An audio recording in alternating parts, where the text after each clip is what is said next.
All right, everyone. We can find our seats here. We'll get started in a moment. And with that, the time is 6:04 p.m., and I hereby call this meeting of the Student Senate to order. We'll begin with a roll call. When I call your name, please say here or present. Iono Dimhoff, Moran, Rahman, Rolls, Reinhardt, Marcus, Jones, Pelzer, O'Connor, Utica, Hallen, Moisango, Nievenhoven, Kekun, Azan, Kameyer, Hadasani, Hartley, Agarwal, Shamsai, Berger, Gopa, Snyder, Momini, Nondal, James, Bailey, Johnson, Neal, Sloop, Persley, and Cronin. With that, we do have quorum for the evening. We'll move next into the Pledge of Allegiance led by Vice Speaker Persley.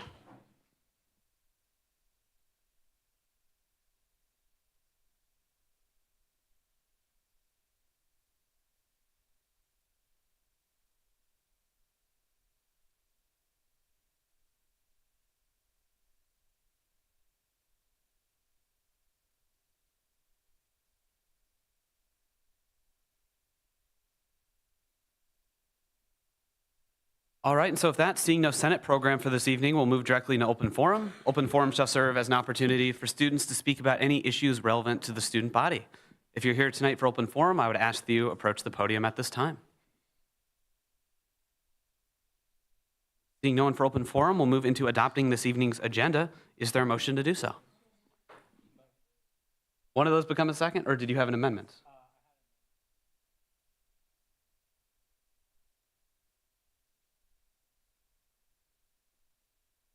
Pardon me, that was 029F? Yes.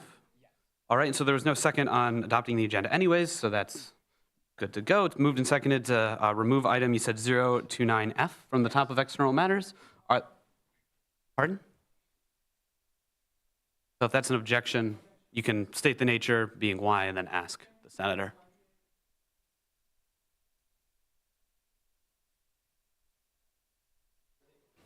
We're tabling this bill indefinitely as we can't fund them as they already went to the competition and Finance Committee does not reimburse, or the COA doesn't as well. So we're going to work with them personally to try and figure out line item transfers, but we can't fund them directly. Withdrawn? All right, moved and seconded to remove item 029F. Are there any objections to doing so? Being no objection, the amendment shall be made. We're now back on the agenda as a whole. Are there any further amendments, or do we wish to adopt this evening's agenda? One of those become a second. Moved and seconded to adopt this evening's agenda. Are there any objections to doing so? Seeing no objections, the agenda shall be adopted. And with that, we'll move into the approval of the previous minutes. Is there a motion to do so? Moved and seconded to approve the previous minutes. Are there any objections? Seeing no objections to those minutes, they shall be approved. We'll then move into committee reports, starting with Speaker Momini and the Rules Committee. Hi, y'all. Just a short update from Rules. We're going to meet tomorrow.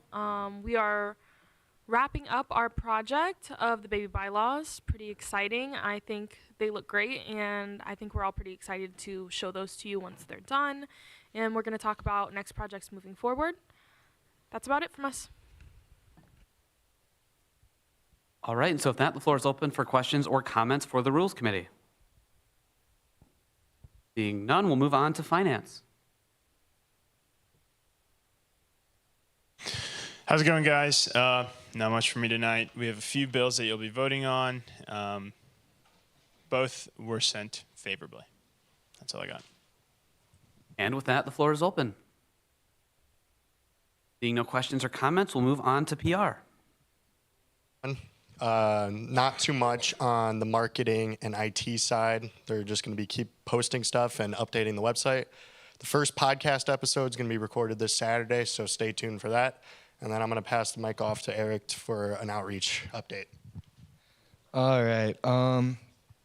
So if you guys didn't see, Chase posted something in the Teams channel. He forgot to @ everybody, so I'll just read it here so everybody knows. It's about the men's wrestling duel that's this Friday at 7. It says, ISU Athletics has asked us to sponsor the men's wrestling duel this Friday at 7. They will read a small venue about stugov on our logo and our logo with our logo on the Jumbotron and ask that we promote attendance in our organization. This will count as outreach credits if you attend this event, and I added a little sign-up chart in the outreach tab of the MIS.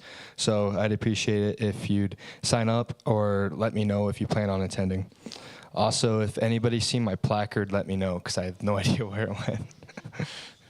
All right. Hilton, right? Yeah, Hilton. Yep. All right. Speaker Momini, did you have something?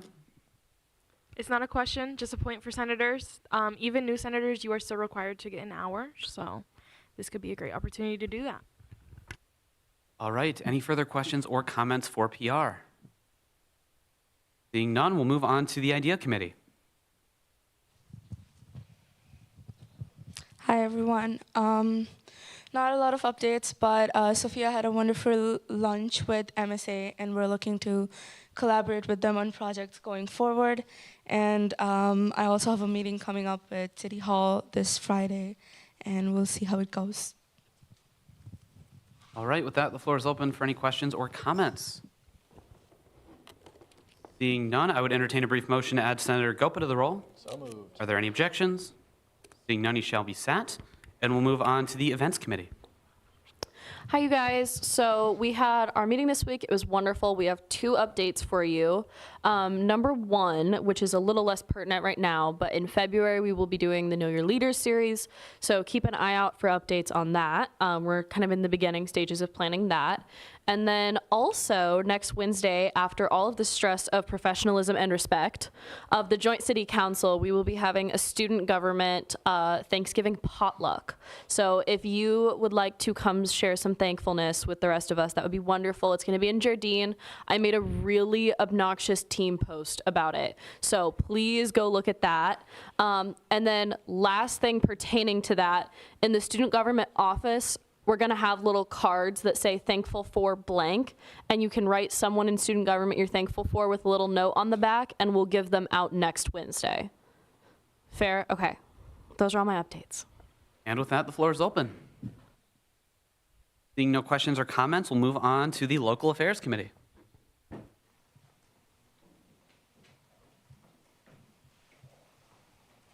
Sorry, guys. I think that presentation kind of said it all. I'll have my October report out for you guys by Sunday night.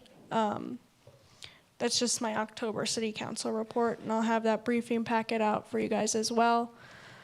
Thank you to Monet for emphasizing the professionalism and respect. Those are the 2 big words, again, I want you to be thinking about for the time before the joint meeting, while you're preparing for it, and while we're actually participating in the joint meeting. So thank you for your attention and your participation during my presentation. I really appreciate it.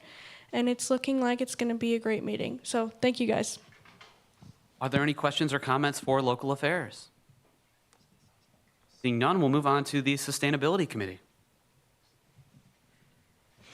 Okay, hi guys. So we're seating another senator tonight, which is super exciting. We are so happy to have her on our team. Today was actually one of our last official meetings for the semester because next week we'll be at the joint meeting, and our meeting times are Wednesdays and from 5 until 6, so right before this meeting, meaning that next week we won't have a meeting. However, after Thanksgiving break, we will be collaborating with the Health and Wellness Committee in order to do Narcan training for both of our committees, which is going to be super helpful and sustainable. It falls under the social sustainability category. So that's very exciting. We also have a lot of projects coming up next semester that we're finally getting emails back from people and getting those all into motion. So next semester, you guys are going to be hearing a lot more from us. So be prepared. With that, the floor is open for any questions or comments. Seeing none, we'll move on to Health and Wellness. Hey guys, last Friday Me and a few of the senators on the Health and Wellness Committee, including Senator Penasani, met with Chief Newton to talk about Safe Ride. There was a lot of great information shared. It was really good to hear from him and some information that he had for Senator Penasani. He's done a great job dissecting that, and we're going to figure out what's next and how we can help improve them with that. I also coordinated with Sam Shelton. We have a tentative date and time for Green Dot training for all of you guys. I'll provide more updates for that in the coming future. I don't want to set anything in stone in case something changes. And then lastly, you'll be hearing from an at-large and a senator tonight for the Health and Wellness Committee to be sat. They're both great. They both have come to meetings. They've been involved. They provide a lot of good information. Maria Dugan's the senator. She wasn't able to be here tonight because she had a personal family event. I'm not going to share any more. That's her own business. But so she's not able to speak for herself, but I would encourage you to still hear what she has to say and kind of be lenient. She's been great. She's provided a lot of great information at the meetings already, and she's not even been sat yet. So that's all I have. Any questions or comments for health and wellness?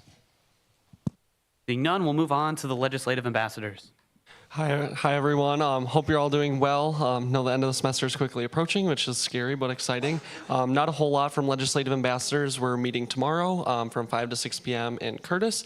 Some of the topics on this agenda are going to be breaking out into subcommittees and then kind of getting started on the research process so that we have a better idea going into the spring.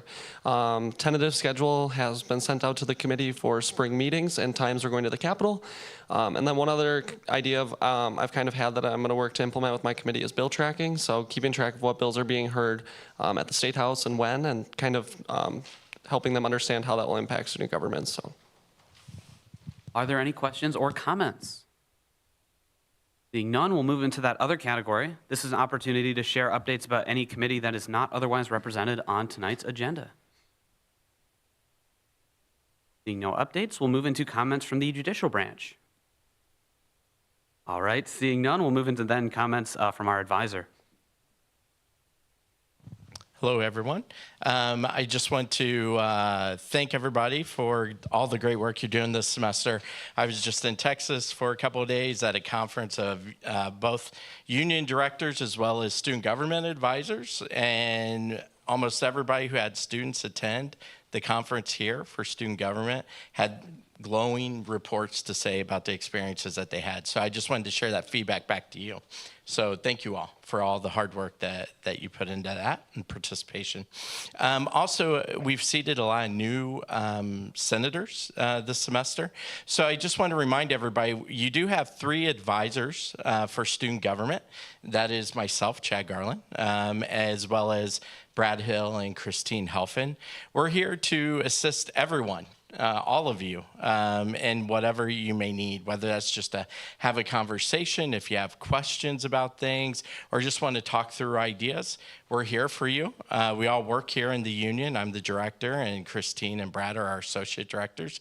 So if you prefer to talk to one of us or all of us, just let us know. We're always available for you and to assist you. And with that, I'm done. Are there any questions for our advisor? Seeing none, we'll then move into the executive branch with President Hirsch. Hey everyone, not a lot for you today. I want to recognize 3 student government members, Samantha Jones, Jonathan Nevenhoven, and Chase Anderson, who were initiated into the Order of Omega Honor Society. So a round of applause for them. Well done.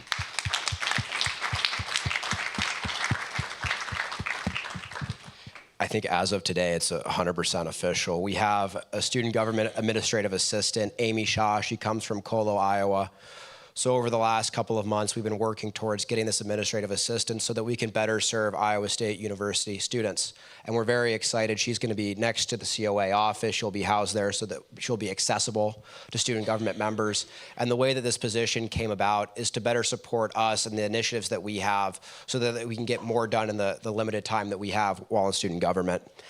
Quinn sent out a form for a polo, so please do that if you're new. And I want to reiterate why we have the polo policy in the first place and why we started that initiative, because we represent students. Hamath, how many students do you represent? About 7,500 students, 30,000 combined. Not an insignificant number.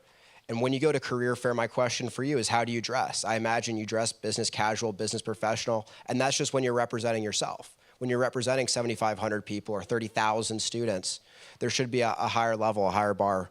And that's the expectation I think we should have as an organization. Quinn and I have been working really hard with student athletes and making sure that student athletes are represented at Iowa State and increasing attendance at women's sporting events. And that's one of the initiatives that we have with SAC, and there's more information to follow. We've also worked on, and we're just finalizing a student feedback form. And so we're going to send out that form to student government members so you can provide some feedback, how we can be a better organization. I always think we can improve. We can always get better. And again, this feedback form is not, okay, you write something, we're absolutely going to do it. It's a recommendation, and we'll talk about it as a chief officer group. But we always want to get better. That's why the form's there in the first place. So that's all I have. And with that, are there any questions for the executive branch? Seeing none, we'll move into the business for this evening, starting first with external matter 2024-2-30F, funding for the Best Buddies with Senator Pedisani. We have the representative from Best Buddies, if you would like to come up. So this bill passed favorably through Finance Committee, and this organization is also sponsored, so take that into consideration as well. All right, this time is yours. So first of all, my name is Izzy Apple. I'm the president of the Best Buddies chapter here at Iowa State, and I'll just first talk a little bit about what Best Buddies is. So Best Buddies is overall a nonprofit worldwide organization, but we work with individuals with intellectual or developmental disabilities. We work on fostering friendships, relationships, leadership development, and really getting them involved in the Ames community and the community here at Iowa State.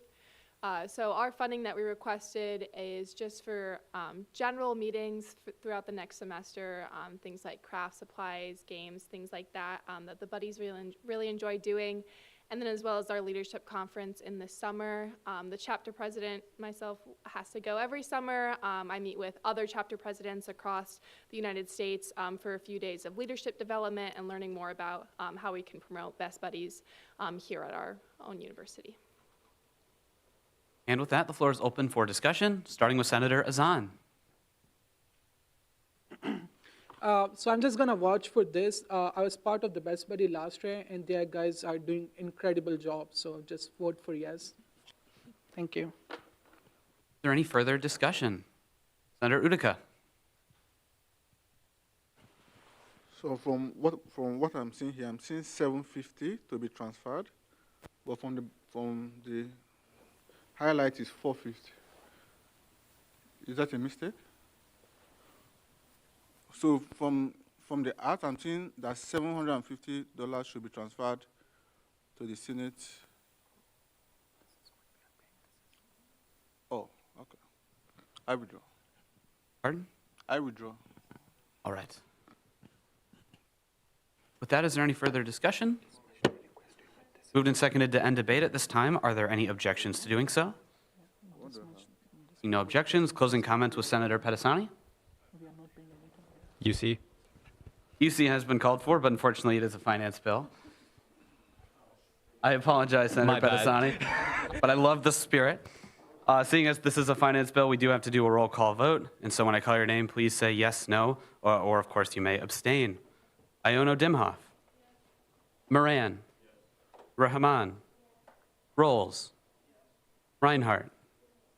Marcus. Jones. O'Connor. Utica. Yes. Hallen. Moisango. Yes. Nievenhoven. Kuhn. Yes. Azan. Yes. Kameyer. Pedisani. Hartley. Agarwal. Jamsai. Berger. Gopa. Snyder. Momini. Nondal.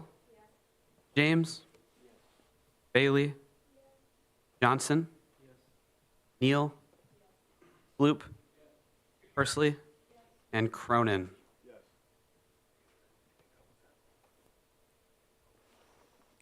All right, and so with a final vote of 31-0, congratulations, the motion carries.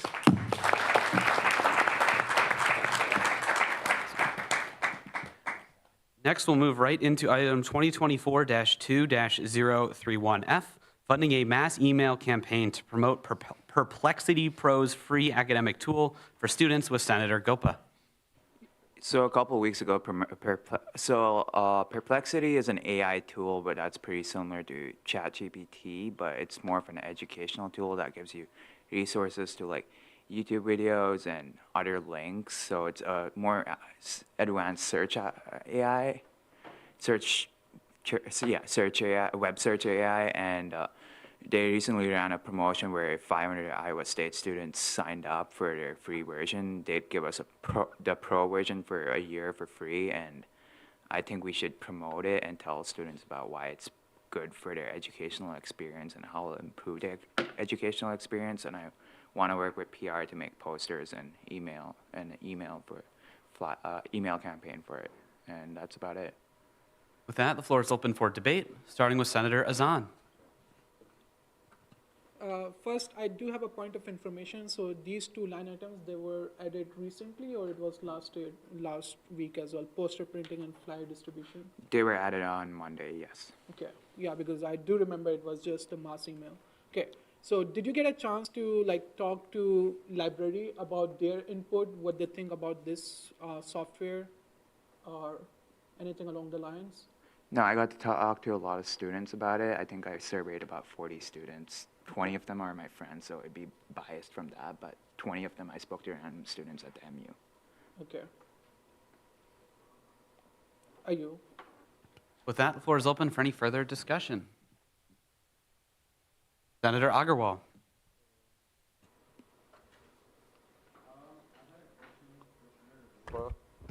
I see that this bill gives responsibility to the PR committee.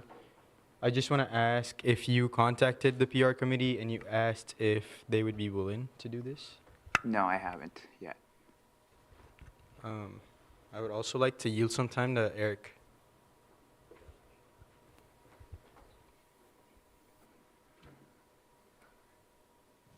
With mass emails like this, it would have been really appreciated if you would have let us know ahead of time, because we could have discussed this as a PR committee and used our budget as well if we deemed this necessary.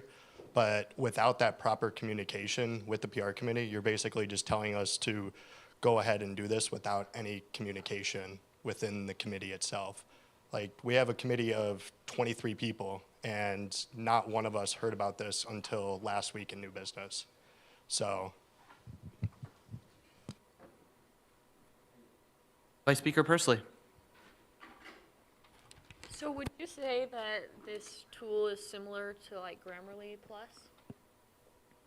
Grammarly Plus corrects your grammar, I would say, and Perplexity would give you learning, like links to certain topics based off your search. Like if you're trying to do differential equations, and it'll like give you YouTube videos on how you can do your differential equations better than giving you the answer. Okay, yeah, I'm just trying to understand it more. Is it kind of like ChatGPT then? Yeah, but for more like educational purposes. Okay, thank you. I yield. Senator Azan. So, Senator Gopa, I was thinking of just tabling this bill for now, and you can talk to the PR committee and get your feedback on this. What's your thought process in this? Are you comfortable if we table this for this week and maybe we can bring it up next week? What do you think? No. No? Okay. Senator Moisango. Okay. For clarification purposes, Perplexity is just like ChatGPT, just that it's more like education focused. So like if you ask it something, it provides like sources where it found it and things like that. And I would like to say that we have limited time that we were given, as Senator Gopa is saying that we were given a year, and postponing it to next week, we would be ripping off the students that we represent a week of use, like for something that they can use to help them prepare for their midterm finals and things like that. So I just say, let's just vote yes for this bill so that the students that we represent enjoy the benefits of this opportunity. I yield. Senator Kay Kuhn.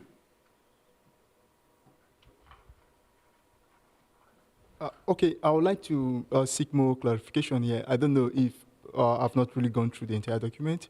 I know many schools have some very strict maybe rules or perception on AI. I don't know if this is specifically for ISU that from the school administration that this has been given a go-ahead for Perplexity to be used, not just like if you use your school ID for any other school. Why I say such is if you can use your school email for any other school to get 1 year of free trial for any AI software, I think that could be done. But if a school has some kind of restrictions on the use of AI, I think it might be worth it to seek for more clarification if we have to publicize it from the school, like from the student body to publicize it. It would be like giving an endorsement. So I don't know if we have the school administration perspective on this. I don't know if I was clear enough. Can you explain that in a really short way? Many schools may have different opinions on the use of AI for academic work. So for ISU, have you been able to confirm ISU position on AI? And aside from that, can you also confirm if the school administration okays you spreading or us as a student body giving validation or an endorsement? Because publicizing it to the student community, it's closely related to giving an endorsement on the use of such a tool for academic work. So I don't know if we've been able to confirm from the school administration that, okay, this is a welcome action.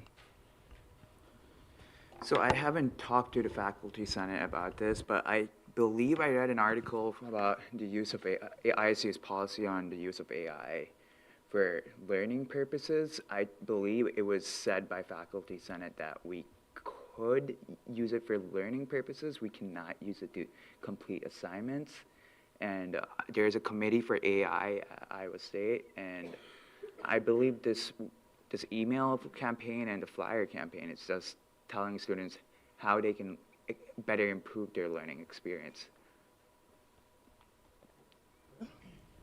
I don't know, but I think it might also be a good idea to, since there is a committee on AI, it might also be a good idea to speak to such a committee on something like this, that the student body, we intend to make a publicity on this, if it's okay by the school. I don't know, but something like that. I think point of information, the use of AI is at the description of any different lecturer and course. Different lecturers and different courses may allow you to use it, and some don't allow you to use it. But after reading a couple of syllabuses, I've never read a syllabus that said, don't use this source, an AI source, to learn, not in an exam, but to learn just for your personal learning. Yeah. All right, Senator Agarwal. I have 2 questions, I think. Firstly, you said that this is a 1-year subscription that we got for free. When does the subscription start and when does it end? It starts when you sign up, when the individual student signs up for the subscription. Okay, so it's based per student? Yep. And then I also had a concern on us as a student body promoting this. I feel like as student government, this is not something that we are supposed to do. I feel like you mentioned a council on AI. I feel like this is better suited for them to endorse compared to us, because we represent all the students at Iowa State, and I don't know if this is the right thing to do.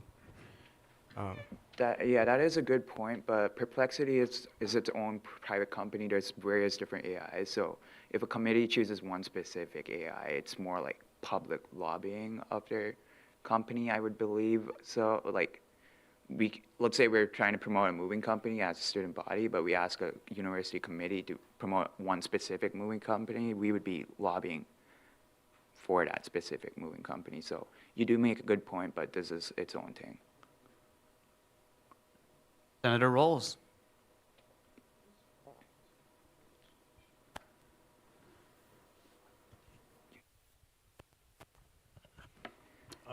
I think I kind of agree with Raj. While I get the point behind AI and kind of refocusing it kind of towards education, I don't know if it's our job to be kind of pushing that as a body. And there are, yes, AI like laws, not really laws. They differ per, not laws, don't look at me like that. Really? They, like, rules depend on like different classes. A lot of, like, Masango said that he hasn't seen any issues with AI in his courses. A lot of design-related courses don't want you to use AI. And in personal experience, if you use AI, you'll get points deducted. So, I don't know if, like, and a lot of students don't like AI in the first place. So, like, pushing the funding of a service that maybe only, like, a third of students might use, if that, towards, like, a service where that might get a lot more use, like Canva Pro or something. That'd be, I think, more widely used among students. But So, that's just kind of my opinion. okay, I'm gonna counter with that. So we're not buying a subscription to we're not in the process of buying a subscription to Perplexity Pro. We're just promoting it. And also AI is not smart enough to replace our classwork. Like, I'm in really, really complicated, I think most of us are in really, really complicated classes, and I don't think it's able to complete your classwork as of now, ever. You're gonna fail your class if you use AI to complete your classwork. That's my personal belief, and that's what everyone has experienced in this room, I believe so. And the second thing is, yeah, so 1/3 of the students do use this product, right? Then why do we fund these clubs that have 40 members in them? That's not the whole student population. At the end of your speaking privilege, Senator Rolls. All right, we'll move then to Speaker Momini. I'm hearing a lot of negative thoughts, which I completely understand. I think that there's a way to flip this on the positive, especially if we're going to be doing printing and flyer distribution. I think that there are a lot of subscriptions that students get that is paid for the university that we could advertise to them instead. And maybe even possibly have discussions with including this in that flyer distribution, but I think that it would be more of a benefit to the body to take a little bit more time and thought process behind the flyer and the poster, and maybe put on other subscriptions that students have to them, like they have a subscription to Grammarly, we have a couple of subscriptions to news platforms that we get for free that you normally have to pay for. I think that we could expand this if we want to inform people of subscriptions that they have for free, to be more inclusive and things that might impact every student, not just people who can or would like to use AI. The library does promote that we get Grammarly Pro for free and the New York Times for free in their monthly email. Also, this is its own specific thing. There's thousands of subscriptions out there. I'm just saying this is a pretty useful subscription.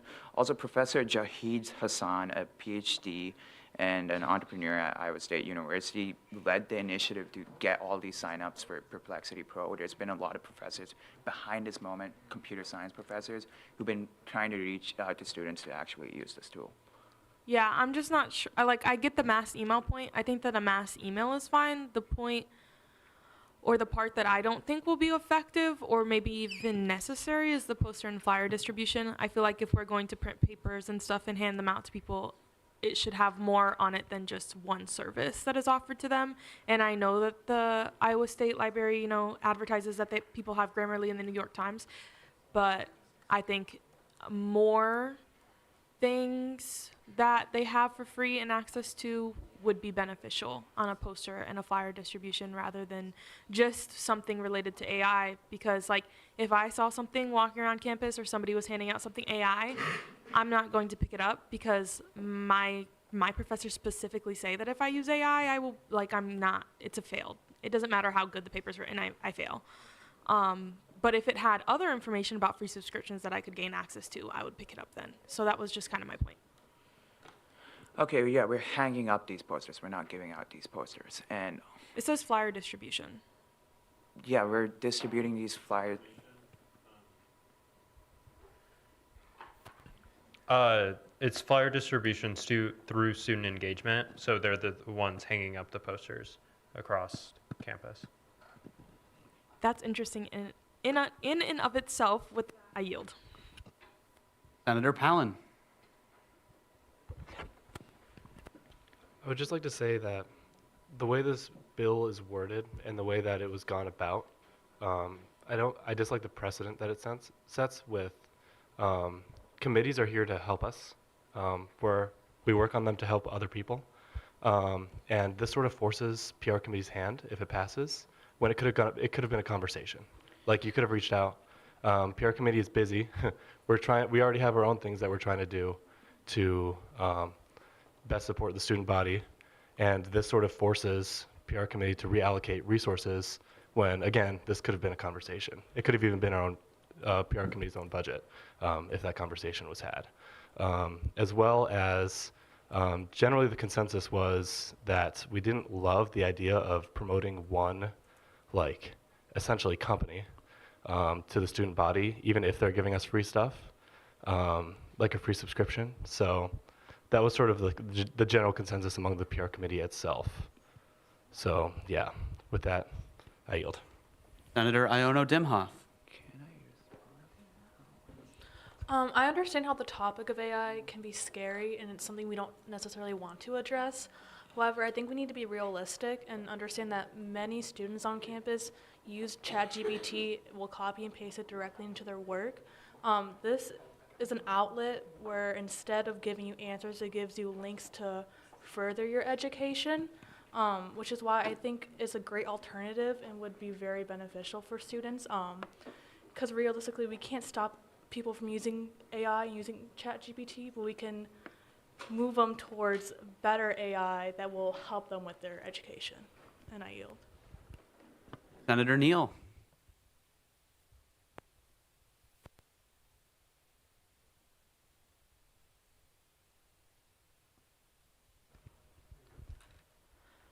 All right. I concur with Senator Momney's earlier point about it might be more beneficial to include this service with others that are available to students. Furthermore, I see a lot of issues with this bill, especially with the lack of communication with PR committee.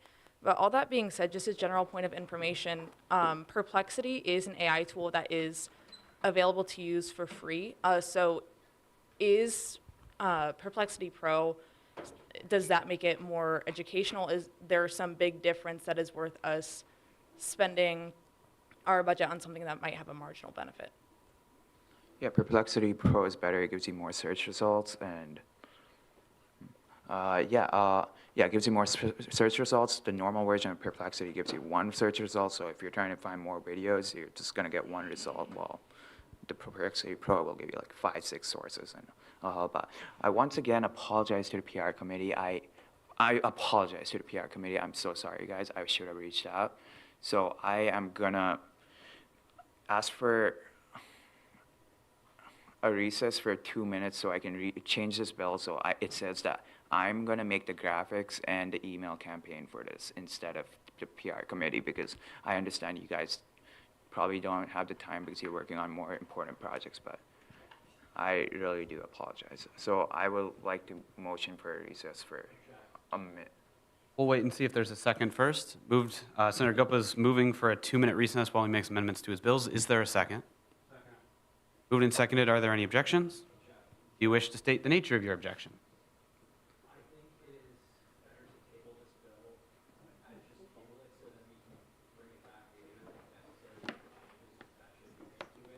I'm sorry, do you mind if I have you use the microphone before we get further? Thank you. Yes.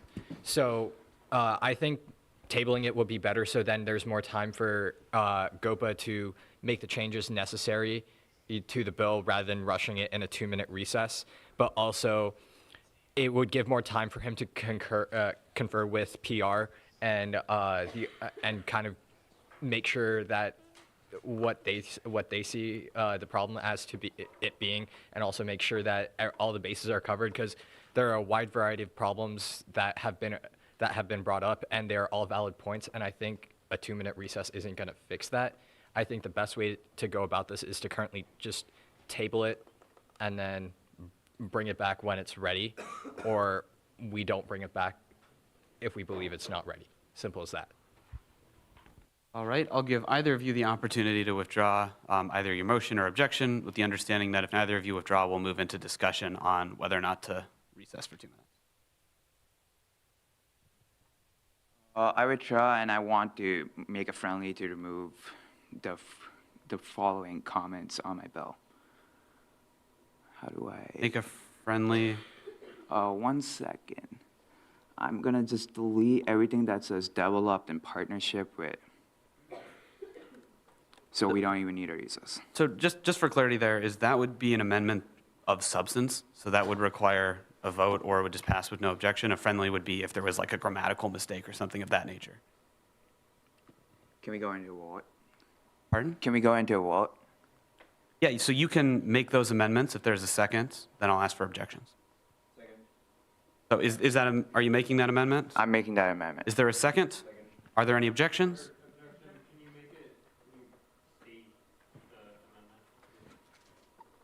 I'm removing developed in partnership with Iowa State University Student Government's PR committee, and the first highlighted remove comment, and I'm also removing developed in collaboration with the PR committee in the second highlighted comment.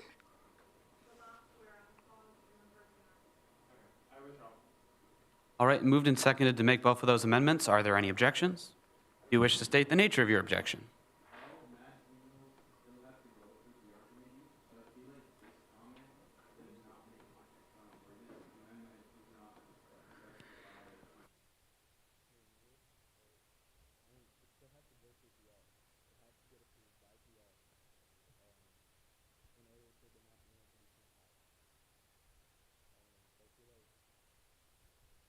I motion to table this piece of legislation for 1 week so that way Senator Gopa and the PR committee can come to a better understanding and possibly address the issues that we've seen here. I think right now we are talking around ourselves in circles, and I think our time would be better served talking about this bill in the committee since it has to go through PR anyways. I'm not exactly sure if there's even a need to remove PR if it has to go through PR, and it was implied. I just think that we should table it and have it come back next week with maybe some amendments or better understanding between Senator Gopa and PR. All right, I do appreciate that. If we can hold on 1 second, we do have to either pass or dispense of the motion on the amendment here before a new motion would be in order. And so I'll give either of you the opportunity to withdraw. All right, seeing as that's been withdrawn, now there's been a motion to table it for, I believe you said a week, Speaker Momini? Is there a second on that motion? Moved and seconded to table this item for 1 week. Are there any objections to doing so? No objections. It shall be tabled for 1 week. With that, we'll move into, oh, actually, before I forget, if we could, I'd entertain a motion to remove Senator Utica from the roll. Any object? Thank you, Senator Zahn. Are there any objections? Seeing none, he shall be removed from the roll. I would entertain a motion to remove Senator Nevenhoven from the roll. Are there any objections? Seeing none, he shall also be removed.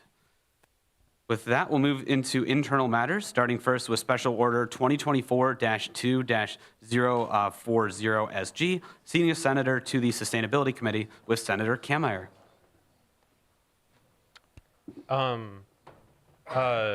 Director Harrington, are they here today? Oh, for sustainability. Okay, I was looking at the wrong bill. Anyway, so sustainability is looking to add another senator for their committee, and I believe that she's here today to introduce herself. Yeah. Yeah, so you can go up to the stand and we'll ask you a question, maybe.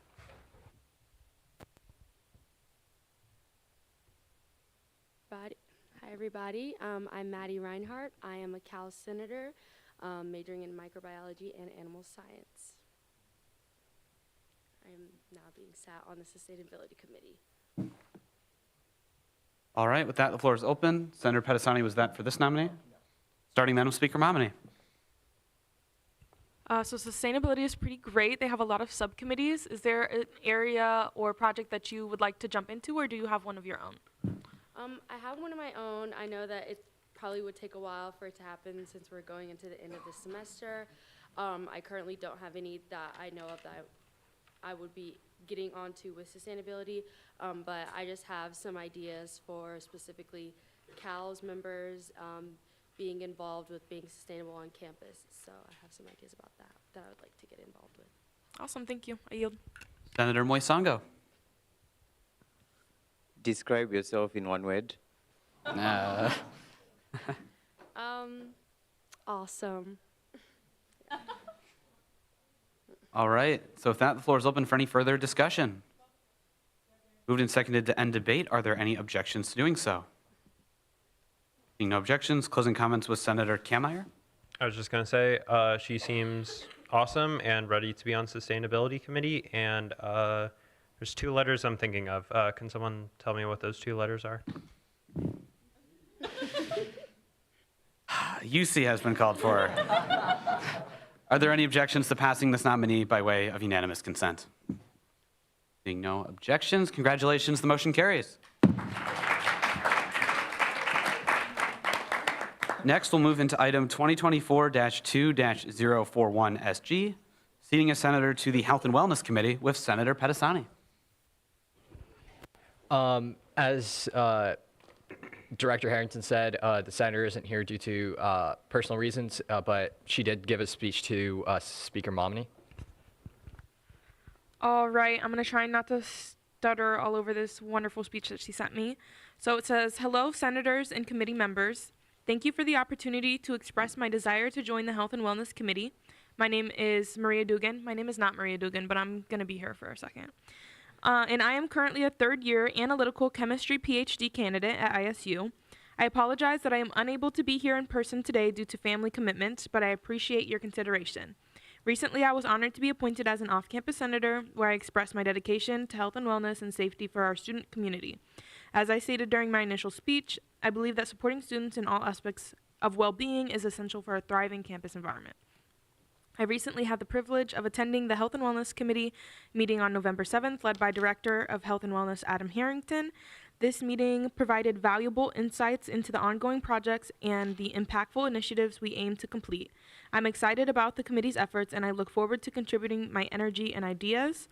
In addition, on November 8th, I met with ISU Chief of Police alongside Vice President Margaret, the Director of Health and Wellness Harrington, UROC Senators Nandal and Snyder, Residence Hall Senator Pedisani, College of Design Senator Rawls, and SUV Senator Shamsai. Together, we engaged in a meaningful discussion about the Safe Ride program, where Senator Pedisani led a conversation that highlighted both the challenges and opportunities for improvement. I'm committed to supporting this initiative and promoting safer, more accessible transportation options for all students.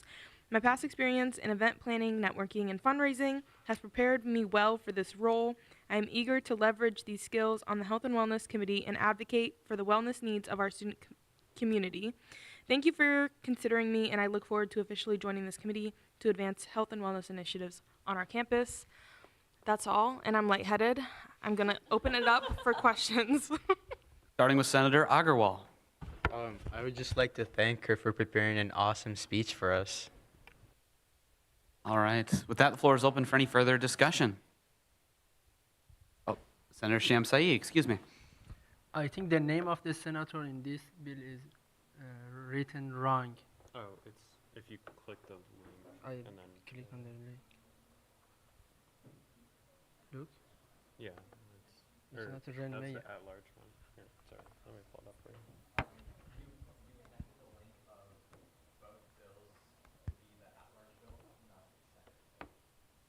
Oh, yeah.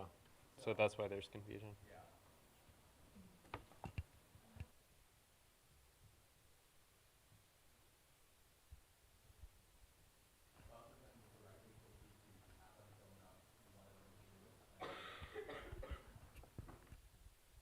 I apologize. If you guys look at the screen, mine did link to the correct bill, but let me go ahead and change out that link for you guys.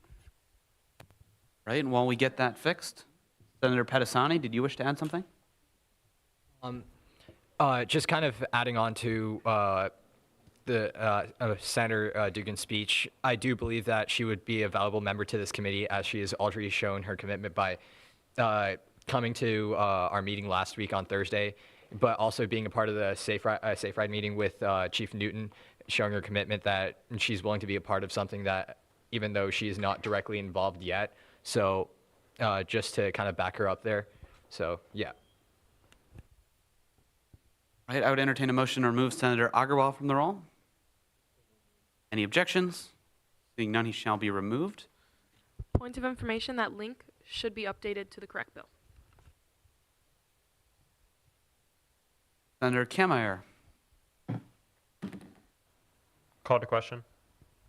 Moved and seconded to end debate. Are there any objections to doing so? Seeing no objections, closing comments with Senator Pedisani. I have none. I motion to UC. UC has been called for.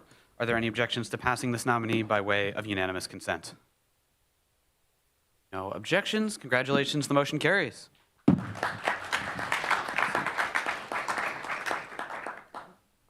Next, we'll move on to item 2024-2-042SG, seating an at-large to the Health and Wellness Committee, again with Senator Pedisani. If we can have the at-large member please come up to the podium.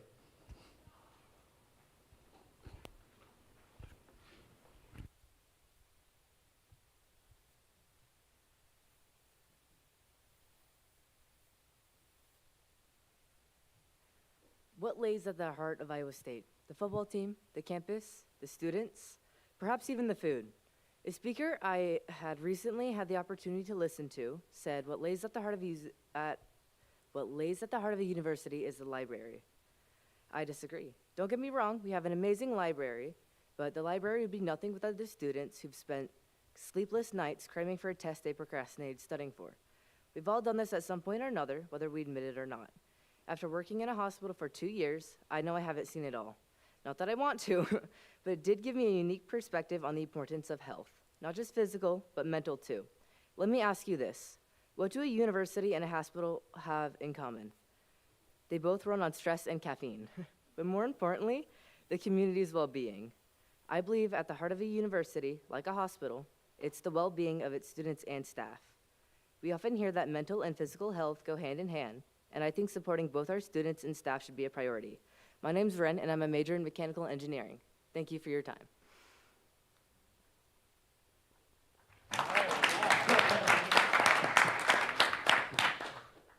Hey, this is the one where Senator Agarwal is not here to compliment your speech, so apologize for that. With that, the floor is open for discussion, starting with Speaker Momini. I'm gonna steal Senator Agarwal's thunder. That was a wonderful speech. I have a question. Health and Wellness is doing lots of cool things. Is there a specific project that you are interested in? Of them, but one thing I recently noticed was actually Tuesday this week, I noticed that Iowa State has emergency phones around campus. I didn't know that, and none of my peers knew that. And what use can something be if nobody knows about it? Awesome. Thank you. I yield. Senator Pedisani. I'd like to put my backing behind the at-large that at-large Ren Moyer, because he has been to, I think, one of our 2 past meetings and has showed a deep interest within the committee, and has come to me many times with problems and ideas, and sometimes before coming to the meetings, I would kind of like yap to him. So he understands kind of what goes on in health and wellness. So I would say they're well equipped to serve on the committee. So just kind of putting that out there. Senator Kameyer. Yeah, I was going to say you seem really qualified. I think you'd be great at this, and call to question. All right, any objections to ending debate at this time? Seeing no objections, closing comments with Senator Pedisani. UC. UC has been called for. Are there any objections to passing this nominee by way of unanimous consent? No objections. Congratulations, the motion carries.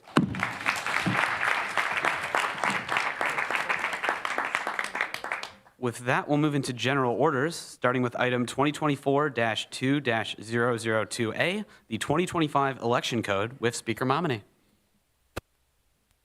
Hello. I forgot to mention in the rules update that we passed this favorably. We went ahead and gave it a look, and we thought that it looked good. Hopefully you all looked at it too. And yeah, that's all I got.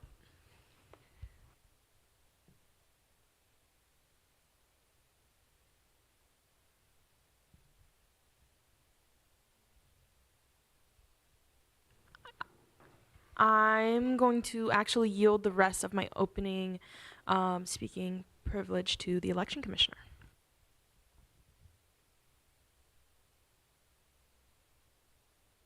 While they get set up there, I'd entertain a motion to add Senator Agarwal back to the roll.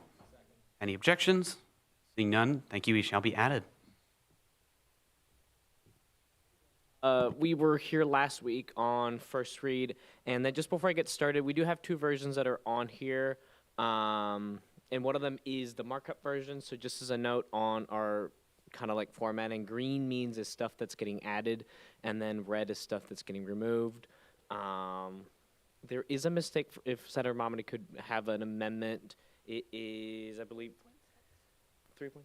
It is 3.6. There's a part that's doubled, and I commented to remove it. I went through like a spot check, and it's a bit of a mistake.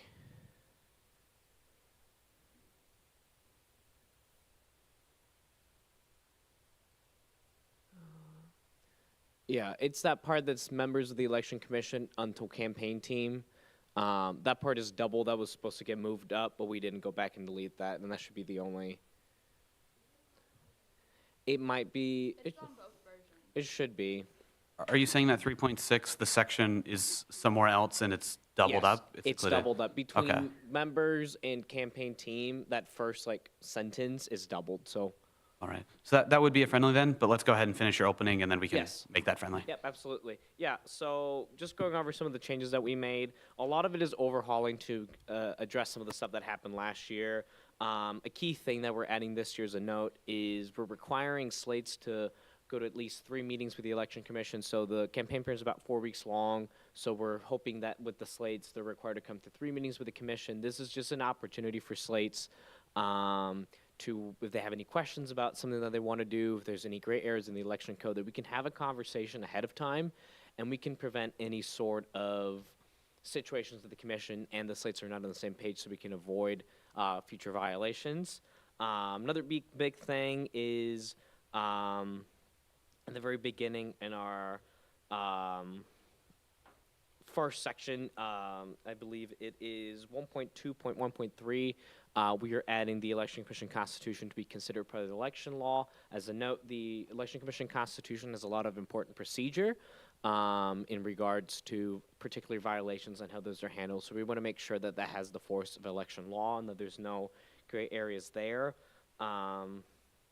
Lots of changes are minor changes of some sections that got removed, so we're just switching numbers around, make sure that those are good. Also, in 1.3.16, we're adding a definition of nullification. Some of our penalties require the election be nullified if it's serious enough. For example, there's a violation of state or federal law.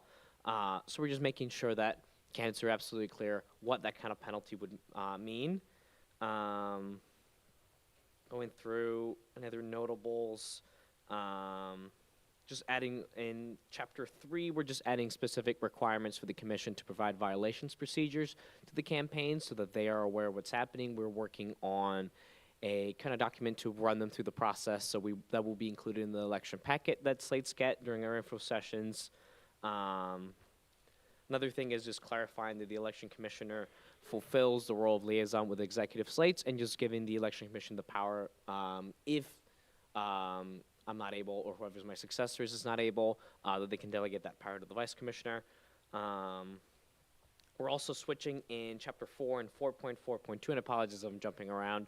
We're also switching out Student Director of IT that manages the online petitioning to advisor. Christine has done a great job helping us manage our ballot system, so we're just making sure that our current procedures reflect in the election code. Another part is codifying some of the amendments in Chapter 5 in regards to the debates, so just requiring that senatorial candidates, if there is a debate for those seats, that they're required to be there. There's some penalties of that, so we just wanted to codify that. And then again, same thing for executive slates. In regards to Chapter 6, which are financial regulations, just clarifying that senatorial slates, and 6.1.3 clarifying that senatorial slates are not eligible for P-card funding. They're eligible up to $300 spending, but that has to be private funding, and they're not eligible to receive a P-card, so just clarifying that. Also further, there's a lot of changes between 6.2.5 and 6.2.8. A lot of this changes is making sure that our funding process is clear. Going through the commission, a lot of those proceedings were unclear, so and a little contradictory. So some parts said that all the slates got equal funding, but then others, and that you could only get either or, but the other sections implied you could get both. So we're just streamlining that process and make sure that that is more clear for slates. So we're just simplifying all this and codifying that all in 6.2.7, just clarifying that if you're doing private funding and if you're doing public funding, you have the same spending limit. And that was not clear previously, so we're just adding changes there.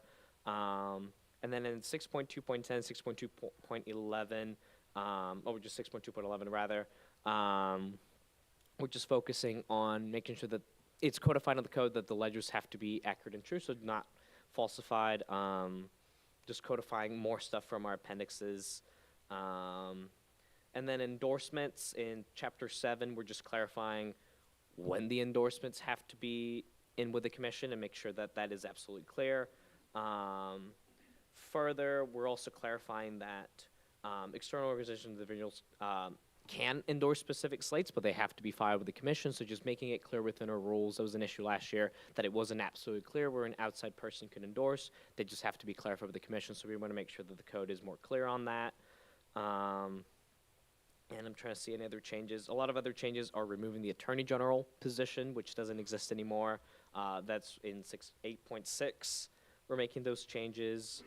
And then in 8.10, we're also making sure that it's absolutely clear that campaign materials have to be subject to trademark rules, and just make sure that all campaign materials are going through trademark, make sure that we don't have any issues with that. Just flipping through here. And then 8.19 establishes the meetings with the commission that I already spoke to. These will be with the election commissioner, vice commissioner, or treasurer. Again, there's just a way to make sure that slates know what's going on, and so we know what the slates are doing as well to clarify any misconceptions. And then Chapter 9 speaks about, 9.2 speaks about writing candidates. So just, again, clarifying that writing candidates don't have to go through the normal petitioning process, since they're just writing candidates, and then just make sure that they're not eligible for campaign reinforcement. The code was unclear with that, so again, we want to make sure that it's clear. And then Chapter 11 speaks a lot about penalties. So this is, beforehand, it was not clear whether or not campaign penalties are paid out of pocket. So we're just clarifying that and make sure that it specifically says that it is out of pocket unless the commission speaks otherwise. So for example, that would be a situation if the candidate or slate physically does not have the ability to pay out of pocket, that we can accommodate that and we can take alternative remedies. For example, we take that out of their allocated campaign funding and say, oh, you can't spend this part in case they don't have an ability to pay. So just make sure that that we're accommodating any additional circumstances a candidate may have. Also, 11.5 clarifies that the commission has the authority to issue a warning or cease and desist in case there's any alleged violations. And those should be all the, actually no, there's one more change, and that is in relation to the polling locations and procedures. It's, for the most part, this is updating how our procedures were. A lot of these were done when we had paper ballots, and we still spoke with the computation center. It's in 12.6. So this is just make sure that it's through the student government advisor, through Christine. So it's been our procedure, so we're gonna make sure that the code reflects that procedure. And then 12.7 and 12.9, we're removing all those.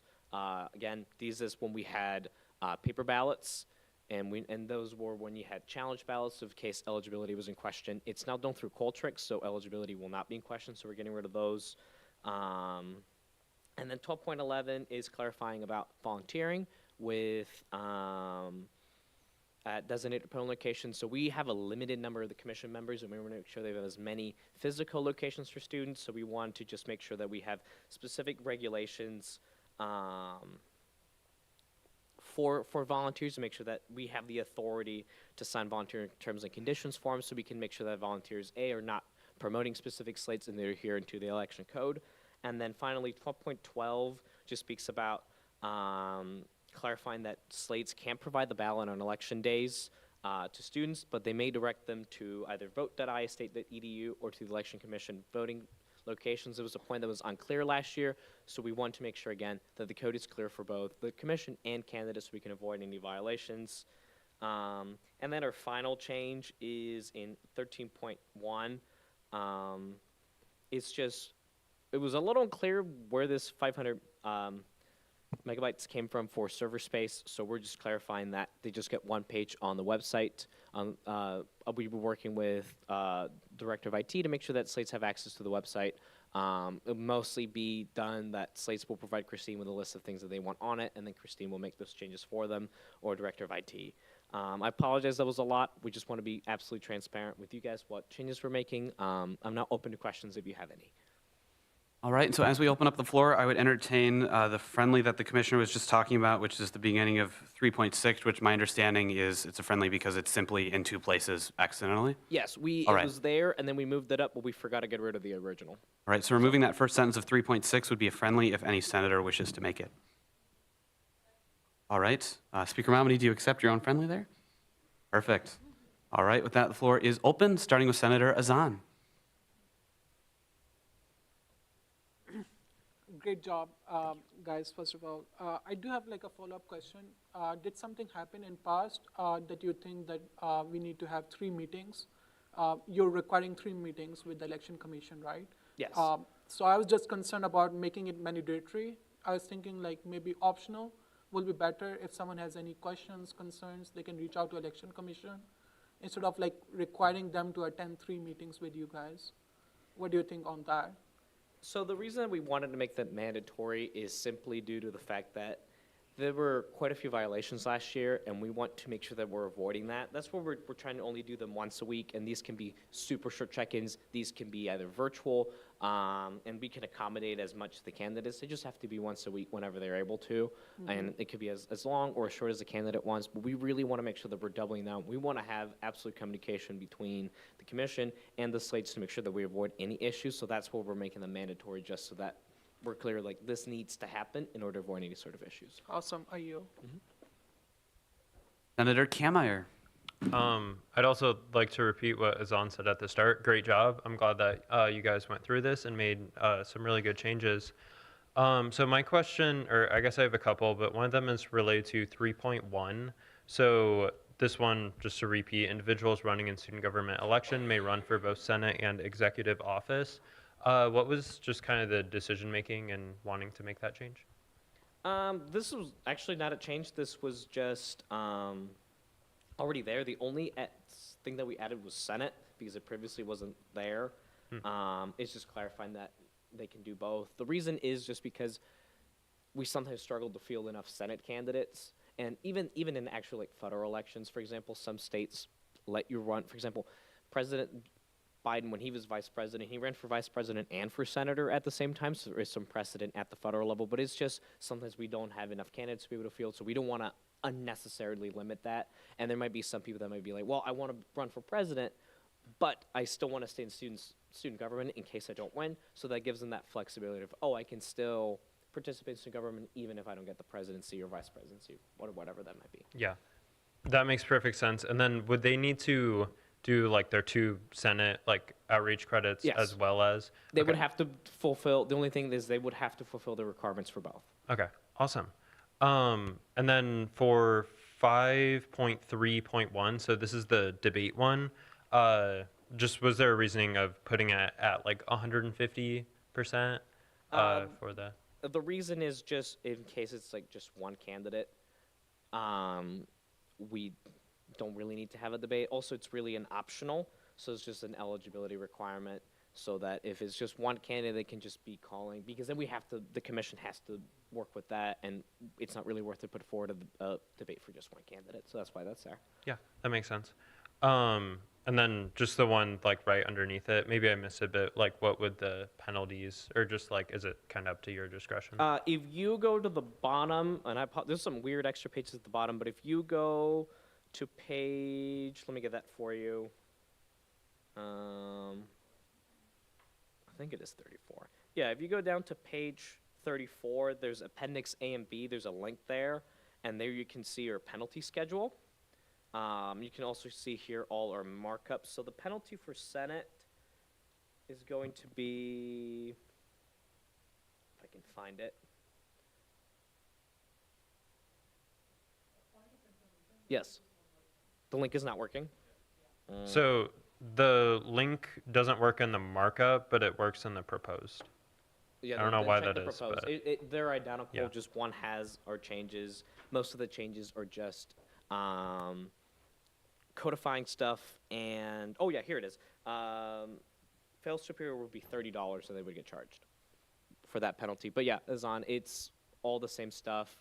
The only changes that we made for that one is some stuff speaking about like endorsements and campaign material. Part of the penalties, like the financial penalty, and also they have to remove that material. But those were the only changes that we made for that. Okay. Awesome, and thank you guys again for going through all of this. Thank you. Senator Pedisani.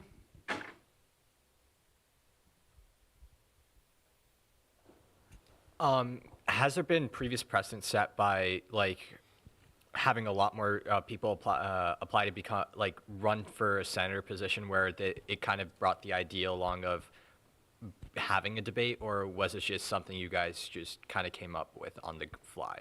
So the debates were already something that was in the election code. It was just clarifying what would the threshold be to call it. And I mean, really, these are not requirements. We would just inform the constituency council, like, hey, you have more than this, you can have a debate for this position. But that's more in case we have 3-4 Senate candidates, and if they wish to have a debate, that we have that ability to provide that through an official means. Do you know if that's ever been done before, or? I don't know. It hasn't been done. Last year it didn't happen, and I don't know if it's happened for the last couple of years, but I would have to check on that. Okay, thank you very much. That the floor is open for any further discussion. Moved and seconded to end debate at this time. Are there any objections to doing so? No objections. Closing comments with Speaker Momini. UC has been called for. Are there any objections to passing this motion by way of unanimous consent? No objections. Congratulations, the motion carries.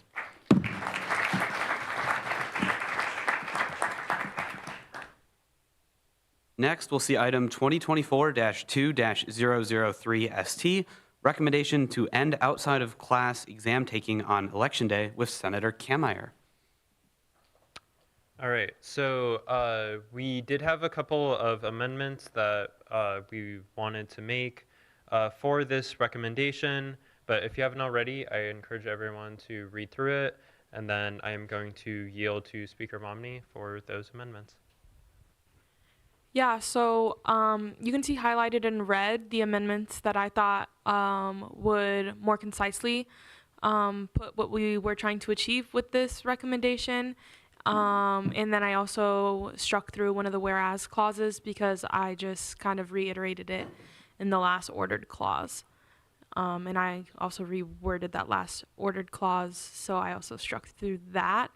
I just thought that the amendments would better speak for what Senator Kammeier and I were trying to go for when the idea came up. So with that, I motion to make the amendments as reflected on the screen. Moved and seconded to make these, I would give you a recap, but several amendments as reflected on screen, both what is highlighted and crossed out. Are there any objections to those amendments? Seeing no objection, they shall be made. Now back on the bill as a whole. So with that, the floor is open for any discussion or debate. Starting with Senator Gopa. The Faculty Senate president recently said there's no need for getting students out of school on this day because there's a thing called early voting, and I was wondering if you ever considered. Point of information, it's not getting senators out of class. You are still required to go to class, and if you have a test in class, you take it. It's asking that you don't ask it's asking that you don't ask students to take a test outside of class time, like at a testing center, or does that make sense? Yes. Okie dokie. But there's still no point to this bill. Like, you can vote early. There's no point of this. Right, Senator Azan. I'm still like confused in terms of overall the theme here. I was the instructor of record for spring semester 2024. And when we have the testing center, that is something that we typically use if a student requests for accommodation.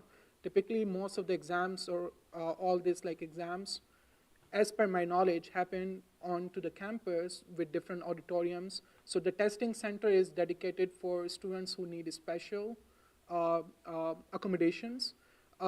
And I do agree with Senator Gopa on this, that we do have early votings. And trying to enforce something to a professor about academics needs to be done carefully in collaboration with faculty senate and again academic advisor. So I think it's too early for us to actually endorse something along the lines that involves so many other departments, university departments. So I think it's better to have their perspective first so that we can work on it, and then we can work on the wording of the bill. A point of information, this isn't asking them to, like, this isn't enforcing anything. This is just a It's an order recommendation. from the student government, so Right. that's what the student believes. It's not enforcing things. Also, on early voting, please read the third whereas clause. Thank you. Points of information, if you read the last ordered clause, it's not telling anybody to doing anything. It's just saying that student government would like to work with faculty senate. We're not ordering them to do anything. That's just how we have to write the bills. Ordered does not literally mean ordered. If you read the language of the bill, it reflects so. So why not change it to resolve then? Because it's not a resolution. The title says resolution, so.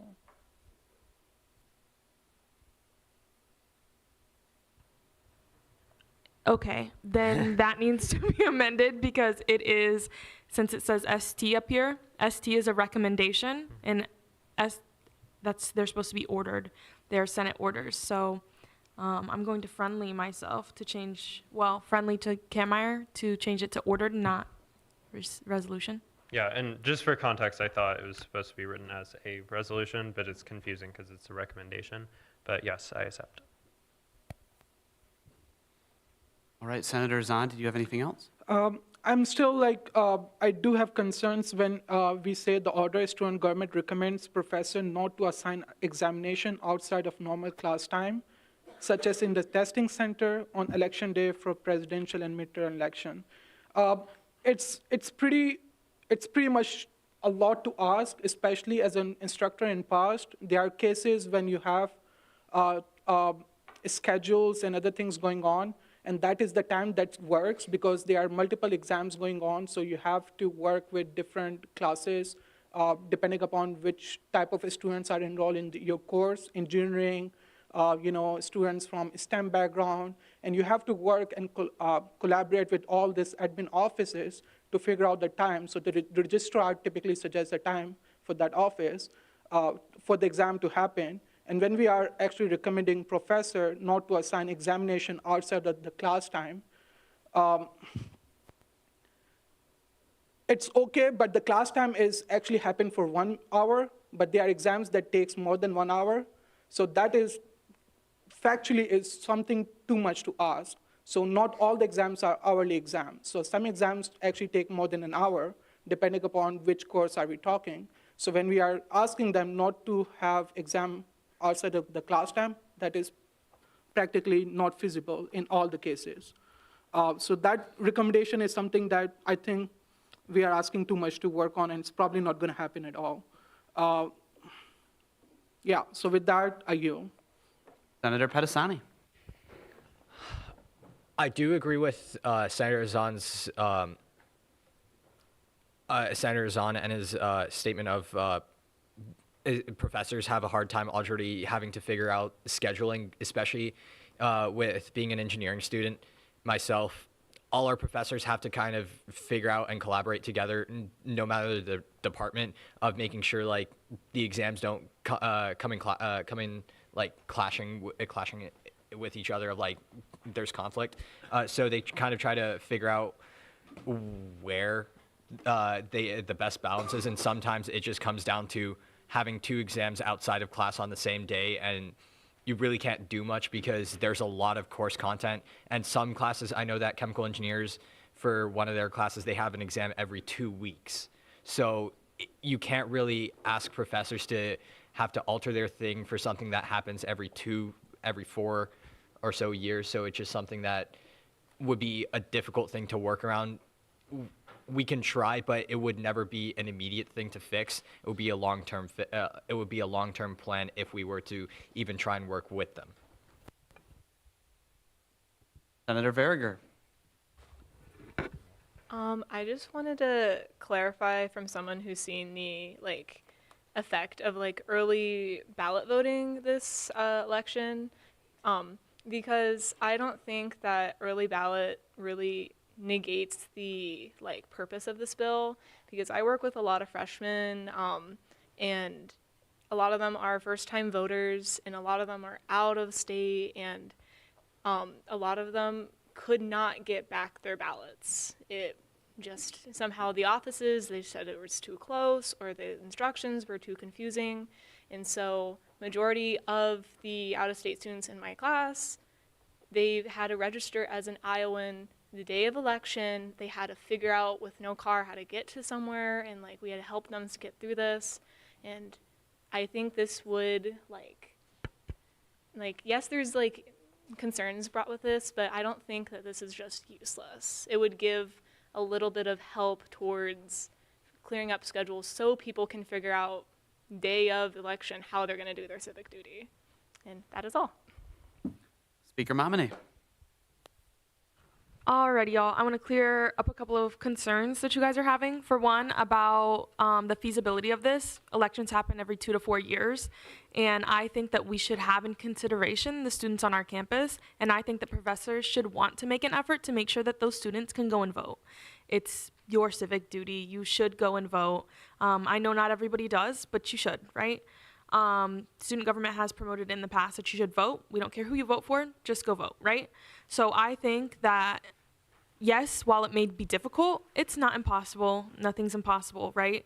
I get that professors, they have schedules, they want to stick to those schedules, but at the end of the day, if you're asking your students to go and take an out-of-class exam on voting day when you're not, it doesn't feel fair, right? Those professors aren't going to the testing centers and sitting at the testing centers while their students are taking those tests and possibly not getting a chance to vote for them, right? So I think that we should go and we should work with, I'm not telling the Faculty Senate to do it. I'm saying that student government, our academic affairs director, and Faculty Senate should all come together, put our heads together to find a feasible solution that limits the obstacles and barriers to people on voting day. I'm not saying that it's going to immediately and right now end all out of test taking practices at our university. I'm saying that we should put our heads together, students and faculty, to find a solution that limits barriers, so that way students feel like they can go and vote, like they have the time to vote, and like they have the space to vote, and like their faculty cares enough about them to realize that it's election day and they have a civic duty to do so. And to further that point, if you're scheduling exams for 2 to 3 hours on election day, that just proves my point. You just took 2 to 3 hours out of somebody's time where they could have been going and standing in line to vote. I know off-campus, speaking for off-campus students, they share the polls with Ames residents. Their lines are significantly longer than people who are able to vote on campus at on-campus locations. Off-campus students sometimes experience 2 to 3 hour wait lines this year. Imagine if I got out of a test at 6 p.m. that started at 3 p.m. or 4 p.m. and then I got to the polls and I wasn't able to vote because I took a test instead. I would be sorely disappointed.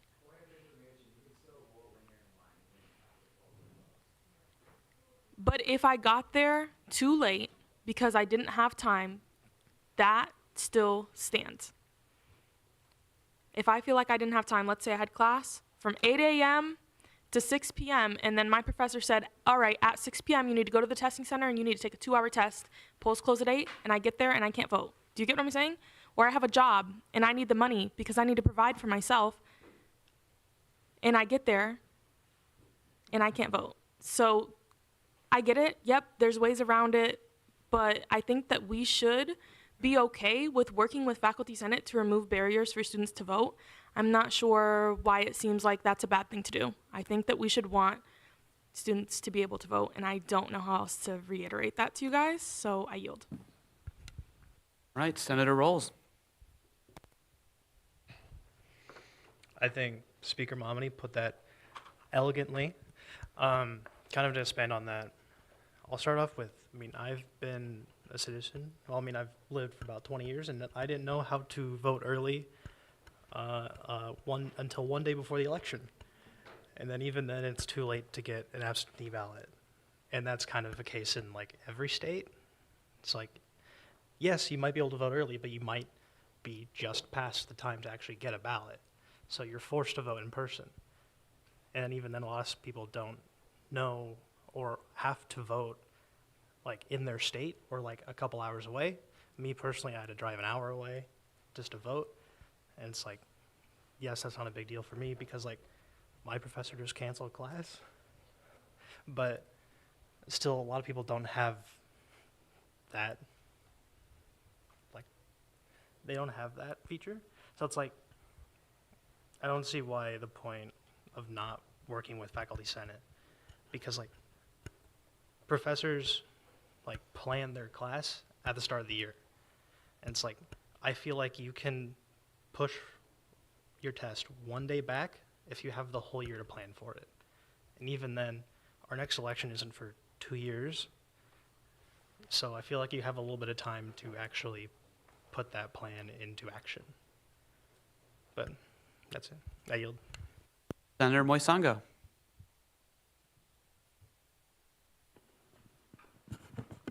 Quick question to Senator Kemaya.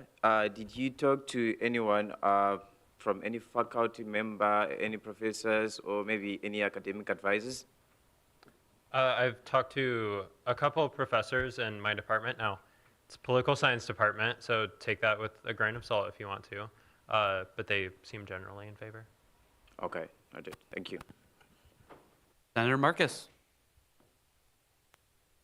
Oh, is that not? Oh, is that Gopa? I apologize, Senator Gopa. Thank you.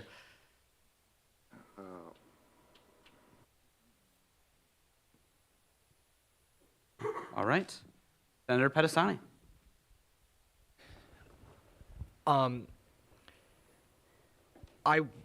There are a lot of ways to work around this. Yes, but I think it will be difficult for professors to ask professors to immediately do it. So maybe if we make this a more of a long-term goal rather than something that would happen this year. Point of information, it says November 3rd, 2026. That's 2 years from now, almost. My bad. I didn't read that clearly. I thought that said 2025. I swear I'm not blind. I apologize, but I do think that it also is major dependent as well because, as I said, as Senator Kemar said, he has talked to professors within his department, but from my department and my personal experience with trying to move around exams for conflicts or something, it is difficult to a certain degree, in the engineering department with all the things we have going on simultaneously with various things going on. And I would assume it's similar to any of the science majors of like chemistry. I hope Senator Zahn can vouch for that. So I do think it is something we have to take into consideration of, even if it takes time, it might not be a plausible thing. And another point that was brought up to me by Senator O'Connor is that an idea that could be proposed is it's treated as an academic, on the level of an academic conflict. So if a student wants to vote, they can move the date of the exam if possible, but that's just an idea I'm putting out there. Senator Jones. Okay, I'm from Texas. I live 12 hours away. I can't go home and vote, and I had troubles with my ballot this year, so I had to take time out of my schedule this specific election to go register to vote in Iowa, and that was a process in itself, and I think this is really great work that we're, I hear myself an echo. This is really great work that, like, this bill, because it's a resolution, it's merely a suggestion to work with the Faculty Senate to get the day off, and it's in advance. There's enough time for faculty to plan their schedules for the upcoming year. I don't see what the issue is with this. There's enough time. It's a great idea. That's just my piece. Senator Rahman.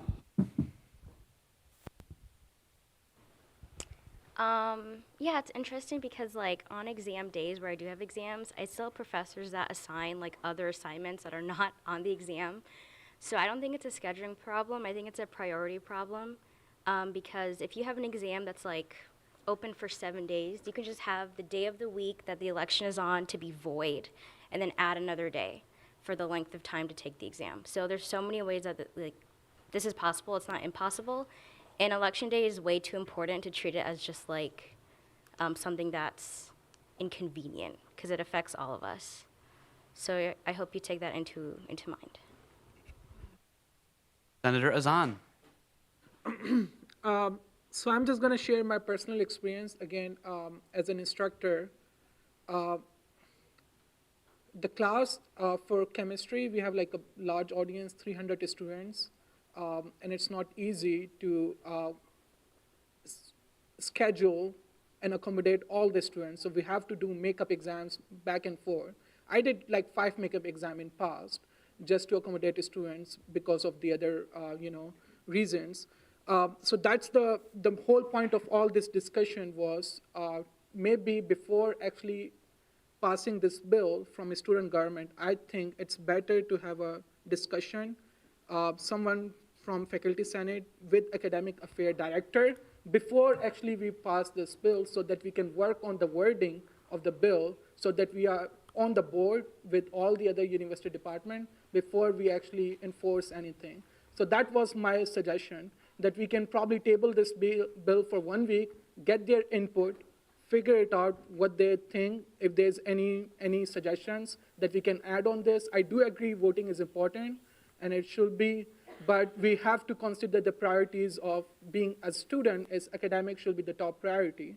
And it's important to have their feedback first and look for their suggestions, and then we can even pass this, make sure the wording is correct and they are on the board, and then, yeah, that's my suggestion. So probably like tabling 1 week will not hurt, because since we are recommending for 2026, so are you, I don't know who's okay, Senator Kamai, are you open for tabling of 1 week to get their feedback from administration, Faculty Senate, or anyone, and then we can vote on this?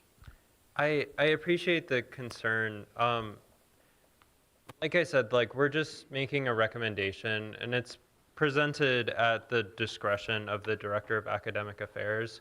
So if you want to suggest that to her to kind of do it in like a different way before just like presenting this, we can do that. I think that that's fine. But as of right now, I don't think that there's a need to table, but I do appreciate it. Yeah, so the only concern I have is the outside of the normal class time. I think instructor will be something that will not be feasible for all, the first order clause, and that was the wording that I was concerned on. Maybe having more input will make it better so that we pass something that is feasible to do.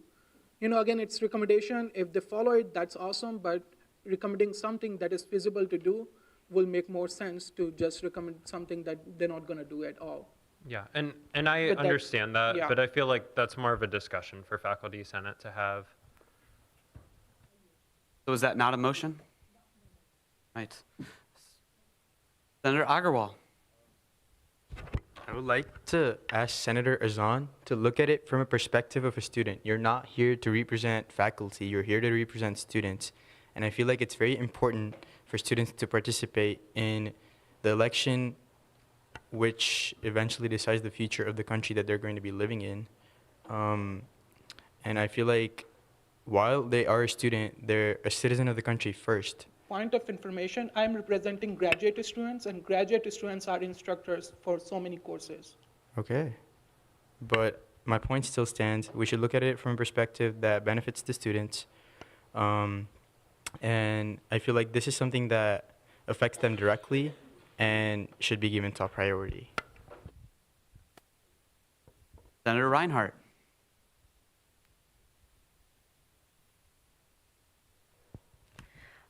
I'm also an out-of-state student. I'm from North Carolina. I did have to go through the whole registering to vote in Iowa situation, which was a nightmare. I had to do that day of election. And I did also register for early voting, and my ballot came the day before election. So there's no way I was going to be able to get it to North Carolina in time. So be that as it may, I have read over this a few times as we've been talking, and it specifically states several times that it's a recommendation. There's a big difference between recommendation and requirement, so it's not requiring anything of anybody. It is a recommendation that they can look at. Be that as it may, I understand what you're saying. You're an instructor, and that can be hard. However, because it's a recommendation, you're not required to do that. Everybody would have to look at it within their own time, within the time frame of 2 years, and decide if it's possible, if it's not possible, whatever, but it's not requiring you to do that. So I don't see the harm in passing this because it's a recommendation coming from us representing the student body, saying that we would like you to think about it as a student. We would like you to consider us as citizens of the U.S. Senator Neal.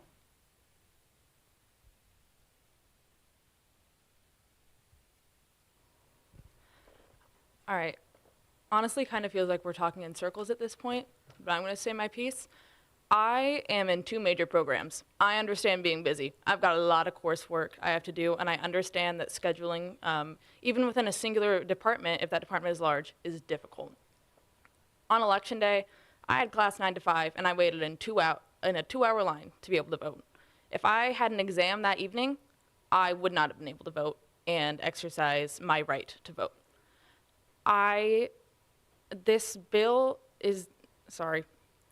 is just a chance for us to all put our heads together with Faculty Senate and have a conversation. I don't see anything wrong with having a discussion and trying to work with Faculty Senate and trying to see if we can come to a cooperative solution. And I don't see why coursework should be able to prevent me from exercising my civic duty. That's all. Senator Rahman. It seems like taking outside of class exams was the solution, and we tried that, and it's not working. So I feel like we've tried to take outside of class exams, like scheduling that way, and it's just not convenient for any of us. And so if anyone else can add to their experience, I know it's been an inconvenience thus far. So it's like it's not like we invented voting yesterday. We've been doing this for hundreds of years. And professors and people in academics haven't prioritized, voting for students in a while. So I feel like this is pretty poignant, and we should consider it heavily. All right, Senator Marcus, I believe for real this time. Am I within my rights to request a point of information from anybody who knows the answer to it? Okay. So I'm still kind of learning everything as I get into the swing of things. What is the effect of actually passing it as an order? Is it just somebody goes to the next step of working with Faculty Senate, or is it like we as student government back somebody who is going to Faculty Senate with this? Let me just provide you a little, per the bylaws, there are delineated titles or types of bills. We have orders and then we have resolutions. ST is a recommendation, and recommendations fall underneath Senate orders, which means that it has to be titled as in order, and then the clause has to say ordered, whereas if it was a resolution, it would say resolved. And so the word ordered is simply there because that's how our bills are supposed to be written. Those clauses are supposed to be worded as ordered. I guess eventually in the future we could expand it and have it say recommended, because technically the bill is just a recommendation. RT means recommendation. Does that help? Well, what is the effect of us passing this though? If we pass this, what happens next? We're just asking that student government work with our academic affairs director and Faculty Senate to find a solution. We're not setting anything in stone. Nothing's written in stone. We're not telling anybody what to do. We're just asking that a solution be found. All right, thank you. And just a point of clarification on that. Okay, yeah, go ahead. Yeah, Just point of clarification. I think that the last like ordered clause just kind of describes a lot of like what the next steps would be if we were to pass this recommendation. Thank you. So I do have point of clarification, Speaker Momney. Okay, so if we just change it to, I'm just hypothetically, the impact of like being a resolution, and if we do whereas, and resolved, in terms of application point of view, implementation, what will it change if we just have resolved instead of an order? Then it would be an ordered resolution, and we would be ordering somebody to do something. But the resolved work looks much better than the order work. I disagree. Not when you think about what a resolved, not when you think about what an ordered resolution is. They're fundamentally different. You're getting stuck on the word ordered, but the bill as a whole is solely a recommendation, So, not an ordered thing. so you think that if we are recommending something, we talk about the issue, and then we say as a result will be more reflective than saying as an order? Think about it like this. When you write a research paper and you do your conclusions and recommendations, what are they? Recommendations. You're not going up to them and telling them that this is what they have to do. You're just saying that this is what I think you should do. This is my recommendation. If we change this to an ordered resolution, it changes it to saying, I am ordering you to do this because of these reasons. That's why it wasn't presented as an ordered resolution. Yes, resolved might look nicer than ordered, but bill type was chosen for a purpose. It's a recommendation.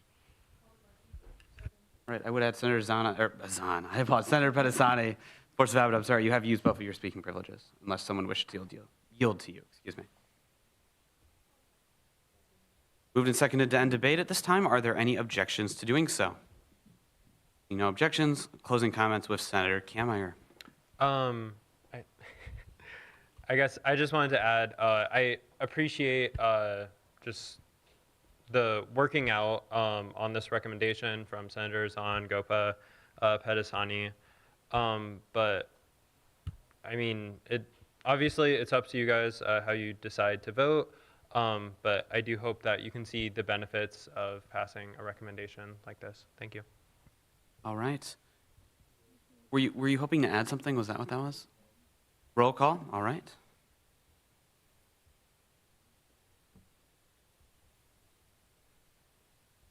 All right, and so just for the sake of our new senators too, if you do call for a roll call on any bill, that means we'll automatically do it, and that transcends UC or calling for a placard vote. So roll call has been called for, so we'll move into that. Again, you can vote yes, no, or you can abstain, starting with Iono Dimhoff. Moran, Rahman, Rolls, Reinhardt, Marcus, Jones, O'Connor, Allen, Moisango, Pardon? You? Kekun, Azan, Kammeier, Pedisani, Hartley, Agarwal, Shamsai, Berger, Gopa, Snyder, Mamane, Nondal, James, Bailey, Johnson, Neal, Loop, Persley, Cronin, going back to Snyder. Double checking that I have now called everyone who's currently present. Right, 1 second while we, Senator Moisango, on his way. We'll give him just a second while we tally the results, but Senator Moisango, we are voting on this bill if you wish to cast your vote. This perfect timing. He was on the roll. And I had not yet announced the final result of the vote, so that allows him to do what just happened there. 1 second while we tally this up.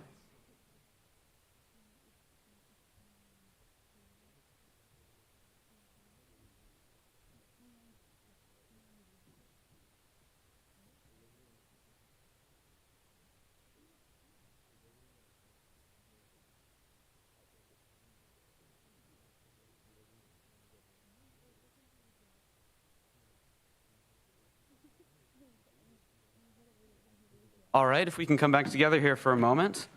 Well, with a final vote of 26 to 0 to 3, congratulations, the motion passes.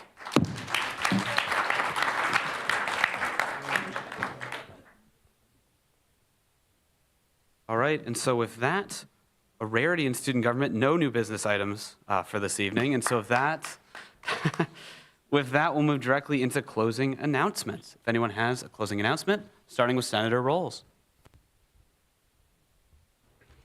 I'll try to keep it quick, but what have been last Friday we had a meeting with ISU PD, Chief Newton, and his assistant. I can't remember who all was there. Pedasani. Yes.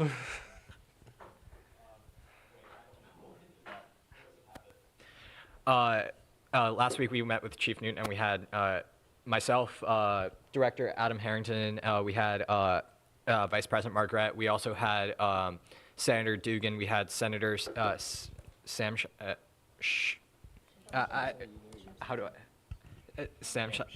Shamsai, and then we've also had Senator Rolls, and we had Senator Nandal there as well. So, and we discussed trying to get a basic understanding of what the Safe Ride program was, and we also got some ideas. We had some discussions of some ideas of what we can do to possibly improve Safe Ride or try to improve its efficiency, and trying to figure out options they have, or trying to figure out more of how we can help to make it more efficient. So we'll probably have some meetings with our group and try to figure out what we can, what are the next steps to go forward, and how we can work further with ICPD to get that system going for all students across Iowa State. And kind of, well, you kind of said what I was going to say, man. I'm kidding. My bad. It's nice to see that stuff is actually going to happen with this. I initially had this idea in April at the end of the semester, but there wasn't really any time to work on it, and I didn't have time to work on it over summer. So I see we're actually getting stuff done this time. So my formal thank you to Senator Pedasani. Senator Kameyer. I just have, I guess, a little bit of news from my constituency council. I just wanted to say, because we have IRHA President Fellows here, they ran an amazing Fall Fest week last week, so if we could give them a huge round of applause on that.